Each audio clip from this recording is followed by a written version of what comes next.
Good morning, good afternoon, good evening, everyone. Welcome to the next episode of the Public Health Gems podcast.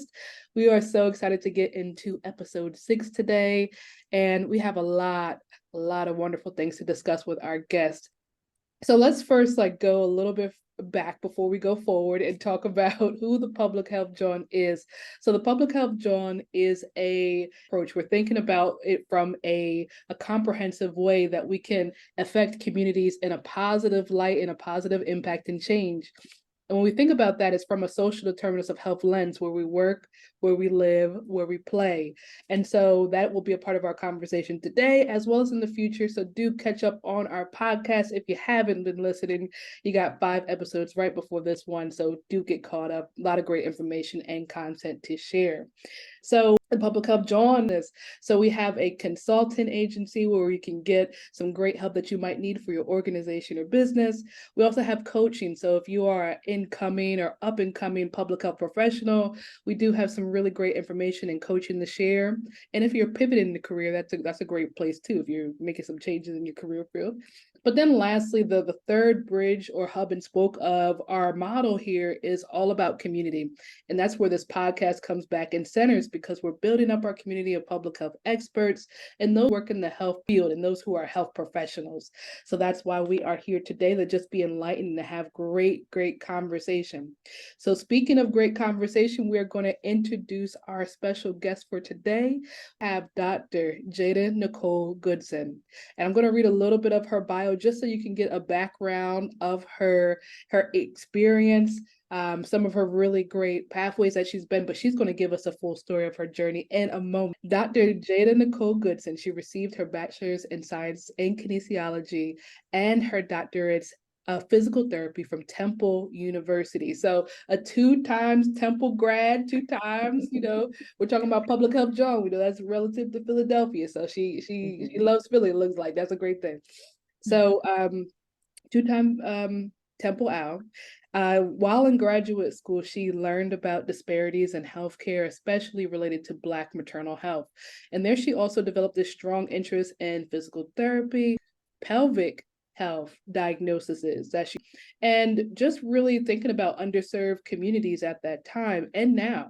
So with Dr. Goodson, she has completed several different pelvic health continuing education courses, has helped and guided hundreds of women throughout the journey, expanding their knowledge as it relates to a healthy pelvic floor. And so we're going to get into a lot of the great, wonderful work that Dr. Goodson does. So I won't waste any more time talking and you all hearing me. I'm going to pass it on to our guest. So Dr. Goodson, thank you so much for being here with us today. We thank you for being Thank you for having me. Public health. Yes, we're like so charged up.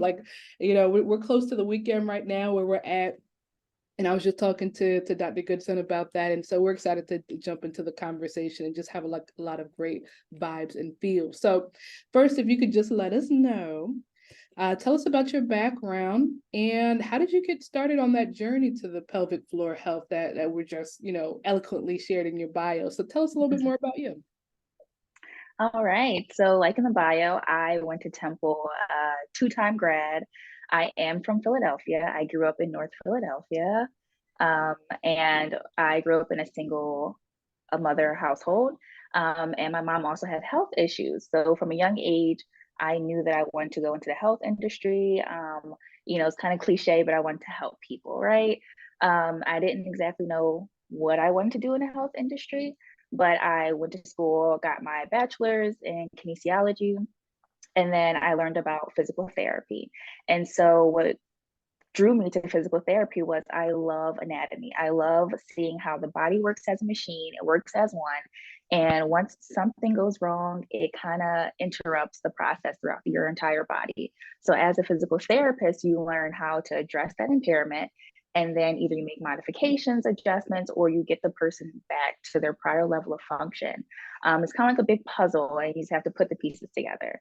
While I was in physical therapy school, I There was things on the news about how the Black maternal health rate, or the Black women who are dying during childbirth, the rate was or is astronomical, compared to other cultures, other races. And since I was a physical therapist, I wasn't sure, or in physical therapy school, I wasn't sure exactly how I could help, but I knew that I wanted to. And luckily, during my first kind of like internship experience, there was a pelvic floor physical therapist there. And I saw her take someone or the patient into a room, and then it came back out an hour later. And I asked my instructor, I was like, what are they doing? Like, I didn't know anything about pelvic floor. And he said, well, why don't you go ask her if you can shadow her? And I took that opportunity. I went for it. And then the intake process was so different from regular physical therapy. She asked a lot of questions, a lot of personal questions, but she wanted to get to the root of what was going on. And even when I was shadowing her, I learned a lot of misconceptions about the pelvic floor.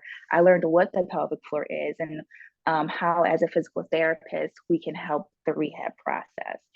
And I just loved it. And so from that point, I learned physical therapists can be part of the birth team for expecting mothers.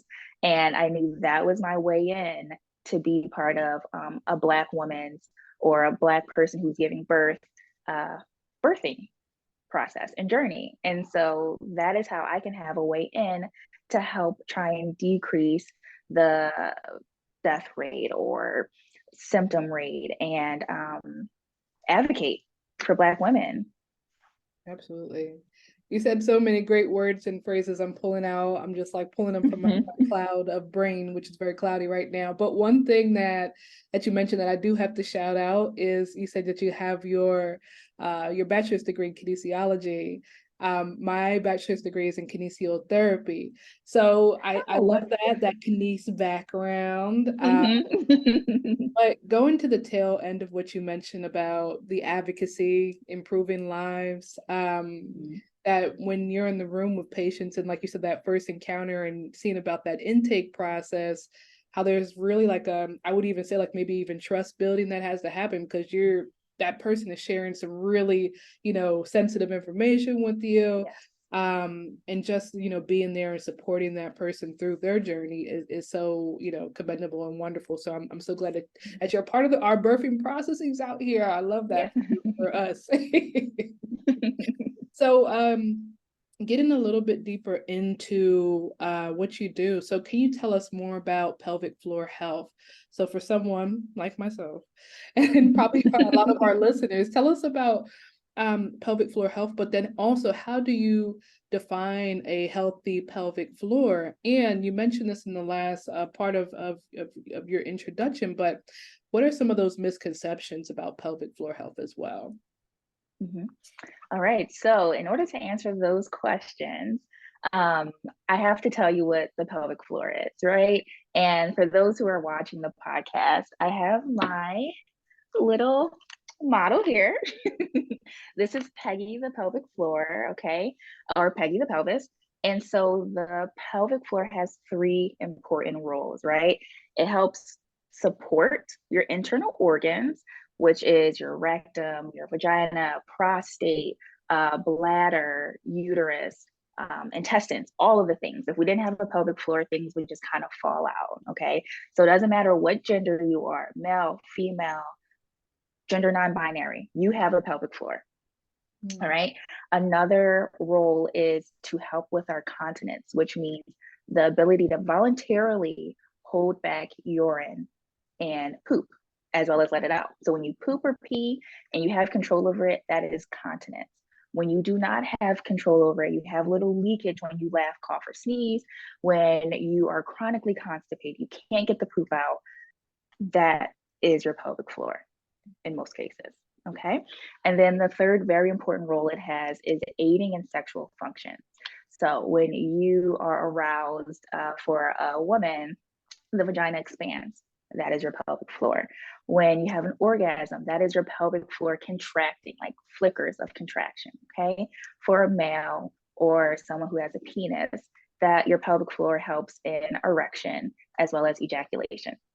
Those are the three very important roles. Okay. So when you come to pelvic floor PT, I often educate people on what the pelvic floor is. I also ask questions during the intake process about your urinary or your how much do you pee? What does it feel like? I ask about bowel movements, again, what does it feel like? How often do you do it? I also ask about sexual health. Do you have any pain with intercourse, pain with orgasm, pain with ejaculation? And then I also ask about any past surgeries as well as birthing history if you've had a child, because again, all of that has to do with the pelvic floor. Okay. And so the most common misconceptions are a lot of women or people who've had birth, they think that peeing or having a little bit of leakage when you laugh, cough, sneeze, jump, run is normal. They're like, oh, that's just part of me having a baby.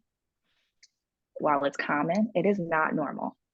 That is the biggest misconception. I always grew up with my mom, grandma, aunts saying, oh, I just wet myself. Like, don't make me laugh too hard because I'm going to wet myself, and they were like, oh, it's just part of it. Even when I was younger, I asked the question like, oh, is that what happens when you have a baby? And they say, yes, it's just part of it. And you don't have to wet your pants each time you cough, laugh, or sneeze. So that is a pelvic floor dysfunction problem. And that is something I often address here. Another very common misconception that I've heard recently is that pelvic floor PT is for older women because they are associated with having to wear Depends or diapers. And that is not true. Okay, I treat all ages. I've had very young, like teenage, all the way up until 80s, right? Because I had someone comment and say, oh, I had this problem, but I'll just wait until I'm older to get help. Get help now. So yeah, those are the two. There's a lot of misconceptions, but those are the two that are like glaring. Listen, she said, "Get help now." I Get need help now. I need us to hear that. Hear to know that. I mean, and just taking that seriously, like when we think about pelvic health, our whole health, that whole big picture of our health. Get the help now, Yes. so later. Oh my Yeah, gosh. and the diagnosis that I treat. So if someone has the symptoms of pain with intercourse, you can come see me. Any of the leakage that I talked about earlier, whether it's peeing or pooping without control, that is most likely pelvic floor. I also see women who are pregnant or those who are pregnant. I treat a lot of the fourth trimester, so that's postpartum. I do a lot of birth prep. People with endometriosis, people who've had a hysterectomy, people who have pelvic organ prolapse, people who are scheduled to have their prostate removed. We do pre-op training. So yeah, those are the most common things that I see. A lot of incontinence, a lot of that. But then there's other things as well. It's good to know. And it goes into our next question too. So when do people know when to go see you? So I think some of those diagnoses that you just shared, they outlined, maybe when it's time, because another provider, or you might be the provider that says, hey, come see me. But tell us more about like how that individual will like first have their interaction with you. Like how does that begin? And then also, are there any type of warning signs or symptoms that someone should look out for with all these different types of dysfunctions and conditions that you just mentioned as well? So fortunately, more OBGYNs, urologists, urogynecologists are getting more familiar with pelvic floor PT. So if you go to and also primary care providers. So if you go to your doctors and you are honest with them, you tell them, hey, this is what's going on. They should write you a referral for a pelvic floor PT as long as they have run all the tests they need to run. And they're like, well, it's not really a problem with your organs, but it's a muscle problem. So that's usually the first line of defense. I'm hoping by people listening to this podcast, they will realize, oh, I check some of the boxes for the things that Jada listed, and then they can call up, Google it, call a pelvic floor physical therapist. And that's another way to come on. And some warning signs that I would definitely be aware of is number one, if you are pregnant, come see a pelvic floor physical therapist. There's so much work to be done to help aid your muscles in the process of birthing and the entire 9-month journey. That's number one. So I think that's just an automatic qualification if you are pregnant or you've had a baby and you're in that 4th trimester. Something else would be if you have started to notice that you do have a little leakage when you laugh, cough, sneeze, even like for my weightlifters out there, if you are having some leakage when you lift those weights, go see a pelvic floor physical therapist. Even if you're like, no, it's normal, I can assure you it's not. Another warning sign would be that pain with intercourse. Intercourse penetration should never be painful, never. So if you are having that, go see a pelvic floor physical therapist. And then any like changes in bowel and bladder function without, testing positive for a UTI or, bowel obstruction, most likely is pelvic floor. That's really great information. And something that you said, I think sparked something for me too. And I'm just kind of veering off from our little set of questions here, but I'm thinking about, like you mentioned, like if someone is going into their PCP or their primary care provider and they want to advocate for themselves in this way, maybe that I don't know if there's any like shame, or if you find some of your patients have any shame around this. How can we break down, or how do you, I guess, like build those levels of comfort so your patients are able like to share these different pieces of information? Because I'm assuming that, it's very vulnerable, topics and information. So how do we build like that comfort and that trust and, allow, we already have that self-advocacy in us, I want to say, but how do we empower, our clients and our patients to do that and to be? I often hear patients say that, I've never told anyone this, or I lived with this for years because I was embarrassed to tell my OBGYN, or when I did tell my OBGYN, they kind of brushed it off, right? And then that makes someone not want to share it again, unfortunately. So what I often tell them is, you are not the only one going through this. So whether you share it with your friends, that's your first line of defense. You want to share it with friends, someone that you really, really trust. That's practice, right? And then once you do go to a provider, share it. Try not to be embarrassed. I know it's private information, but I can assure you your provider has heard it before. Your provider has seen it before. And if you don't tell them, due to the way our medical system is set up, where a lot of these providers are in and out, they're only checking for what they think might be wrong. So if you don't give them all the information, then oftentimes they won't know. So you kind of have to just put it out there. I've also told people to, a lot of times now we have the portal with we make an appointment, right? If you don't want to say it out loud, what's going on, send your doctor a message. That might be easier for you.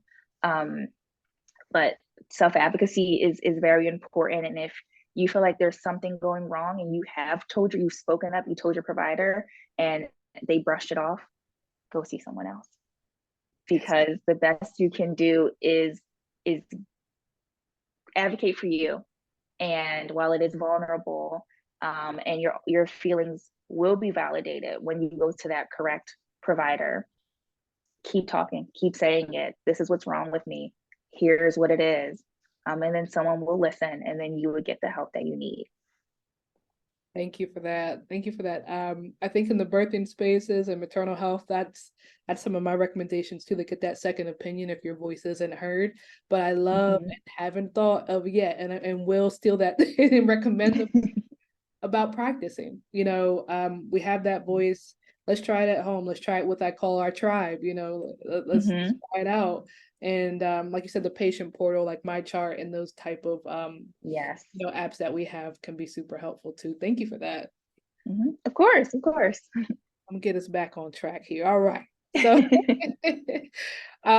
so for our next question here, thinking about disparities. So I mentioned a little bit earlier that for Public Health John and for the Public Health Gems podcast, we talk about things from that social determinants of health lens. So thinking about your patients as, that comprehensive viewpoint, what are some of the disparities that you notice that your clients and patients face when they come in for physical therapy or come in for treatment? And what are some of those resources or solutions that you prefer to share that help to close those gaps and eliminate barriers? I know that there's so many different, pulling back of the onion with this one, but just thinking about a few Yeah. resources that you might share with your clients out there. Okay. The first thing that comes to mind is people just don't know about pelvic floor physical therapy. It's been around for years. Now I have seen that on TikTok, um, Instagram, Facebook, more people or more influencers and practitioners are talking about pelvic floor PT. But I know that my algorithm is biased. So what pops up on mine may not pop up on someone else's. Um, so that's one. We have to get the word out more. That's why I'm so excited to be on this podcast to just share what pelvic floor PT is and how it can help. And if people still have questions, at the end, I will share my contact information. So that's the first disparity that I can think of. Second is on a much larger scale, I've noticed that women of color, all women, but women of color specifically, they come in to my office and they say how like they've been dealing with their symptoms for years. One person was like 25 years because every practitioner that they went to and they told them about their symptoms did not listen. And so at the end of our session, she broke down and she said, "You were the first person to listen to me." And that goes into a much larger picture because when I did some of my research about why the Black maternal birthing rate is so high, is a lot of the studies show that we are not being listened to. So when we tell our provider, while we're pushing, like something's not right, or afterwards when we've had the baby, a lot of our complications arise. And when we tell them something's not right, I'm hurting, I'm in pain, they're not listening to us. So that is extremely unfortunate, but I also think that there's something that we can do about it, especially as you're in public health. I'm in pelvic health. Is to listen. Listen. If there are any providers listening to this podcast right now, listen to your patients, please. Even if you know best, even if what they're saying is not adding up, still listen. We need to validate their feelings, especially women of color. Our feelings need to be validated the same way someone of a different culture is, right? So that's another thing. Another disparity that I see is, so I currently practice in the suburbs, like right outside of Philadelphia. And that's harder for the people who don't have cars or like transportation in the city to come out here. So I saw that too. There isn't much that I can say about that, but like there is public transportation.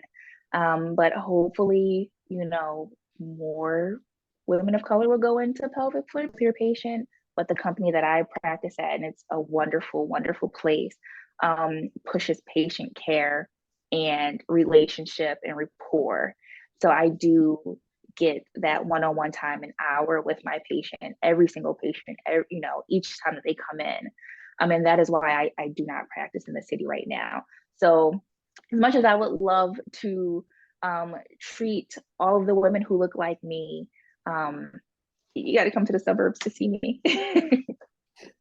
Got you. And I appreciate you being transparent and really just sharing that information with us. One impactful thing that I'm pulling out of many things that you just shared is the listening of voices and how important that is. Like you said, that validation and people feeling and knowing that they were heard and walking away saying, okay, that doctor, that provider, they heard me, is so important. And also talking about what people can do to get their voice heard. And I think it's so important to just, I said empowerment earlier, we already have it inside of us, but it's just a matter of activating that great, power. Transportation, I hope that Uber, Lyft, somebody's listening to us. Yes. I've heard trickled down, like there's a few different opportunities where they're getting more aligned and giving out free rides and things for health. So I'm hoping that can transfer over to the public health or pelvic Yeah. health. We're going to get the public and the pelvic health mixed up today. So Yeah. but the pelvic health practices, come on, somebody here is a ride sharing program, and Yes, let's give out some please. free rides for these patients, please. All right, so Mm-hmm. I have one more question for you today, and we talked a lot about like the patient side and about our tribe, but I'm thinking about the provider side from your lens. So thinking about in the US, we know that there's a clear underrepresentation of doctors of physical therapy of color, and the data from the American Therapy Association, it shares that there's about a 2 to 3% population of physical therapists that are Black in the United States. So can you share a little bit more about why representation is so important in health, and of course in the physical therapy realm? Why is it so important for us to have Black physical therapists? So I think it goes back centuries, right? In the Black community, there has been centuries of medical mistrust that has been established. And so, we just came into this space, right? This medical space where, you are seeing more physicians of color, which is amazing and great. There still isn't enough of us, right? So when you are in a medical institution, whether it's a doctor's office, a hospital, a clinic, anything like that, more than likely, even if it is in your community, your neighborhood, more than likely you're not going to see someone who looks like you, which is extremely unfortunate. So when you go years and years and years with having someone who doesn't look like you, doesn't share your beliefs, doesn't uh, they can't even empathize with what you're going through and why you're going through it, and then they're just saying all of these big medical words, and they're just throwing medication at you, it becomes daunting, and you're like, I just don't want to go. I don't want to be bothered. I've heard that a lot from my family and other want to be bothered, right? So now that we do have more physicians, Black physicians, it's more of like a comfort, right? You go into the space and you see someone who might look like your cousin or who might look like your daughter, your niece, nephew. It's comforting. The person can be more empathetic. Now, in the physical therapy population, more specifically, I think that representation really matters because during a typical plan of care for physical therapy, you could go there 2 to 3 times a week for 3 months, right? Like it's long, it's a long time. And you're often like having a conversation with your physical therapist, you're building trust, you're building rapport. What I've noticed is that I will go into a space and when I have a Black patient or a Black client, we can laugh, we can talk, we can it's kind of like the medical side just brushes off, or like the white coat anxiety just kind of diminishes when I'm with them. But I've noticed so in the physical therapy space, it's extremely important. I wish there was more Black physical therapists. One of the reasons I think that there aren't is we don't know about the profession. I didn't learn about physical therapy until I was already in college. I was a junior in college, right? But if I would have known a long time ago, then maybe things would have been different. If it was something that was brought up more in conversation when you were younger, then I think things would be a lot different. Um, so yes, that's my spiel. Yeah, no, totally agree with you too. And I know for me growing up, like my mom, she was and she is a nurse, and that was about it. That was about like, and that's obviously a big chunk of like representation right there in front of my face. But I didn't know that there are so many different pathways to health. So, Mm-hmm, mm-hmm. just being able to see that they're, from our youth, those that are younger than our youth, Yeah. the little ones out there, being able to know that physical therapy is an option for them, And not only that, that pelvic health is a therapy, is a pathway for them too to go into as well. Just seeing that representation in you and the wonderful work that you do is important, and that's why we're talking today, or one of the many reasons. And so, with that, I want to conclude us today. But before you leave us, you got to drop some gems. You got to drop us. Well, you already dropped plenty of gems, but you got to tell us where the folks can find you. If they're looking for you, if they said, "Hey, I want to talk to Dr. Goodson right now," where can they find you? And what should they look out for? What's coming up next? What you got going on? So, on a formal basis, I work at Total Performance Physical Therapy at the East Norriton location. The number for the clinic is 215-997-9898. One of our wonderful receptionists will pick up and direct you to me. We do provide free consultations if you're still not sure if physical therapy or pelvic floor physical therapy is right for you. We also take Medicare, Medicaid, and most private insurers. We also do direct access.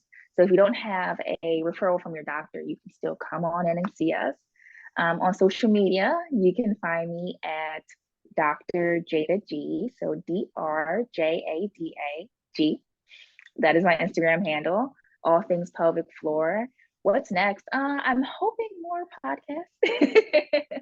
I definitely want to grow my following on Instagram so that for people who cannot come in and see us, or those who are not in the area, I will drop some helpful exercises, helpful techniques to help aid in a healthier pelvic floor. I will also be trying to find more Black pelvic floor physical therapists so that even if you're not in the Philadelphia area, you can still, be in California and get the help that you need. I love that. I love that. So everyone, you have the number, you have the information, and we'll also include it in our show notes as well, so you can reach out to Dr. Goodson.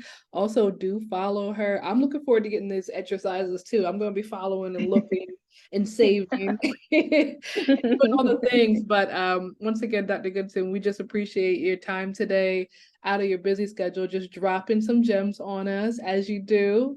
The information is so valuable. It's so insightful, and we just look forward to listening, to just diving deeper. I'll probably listen again and again and again and say, okay, what else can I glean from the conversation? Because there was a lot, and I took my little notes. Yes. So everybody stay connected with Dr. Goodson. We look forward to another episode of the Public Health Gems coming up. A lot of great content for the rest of our season and year. So stay connected at Public Health John on Instagram. Look for us on YouTube, on Spotify, and on Apple Podcasts. We look forward to seeing you next time. Bye, everybody. Bye.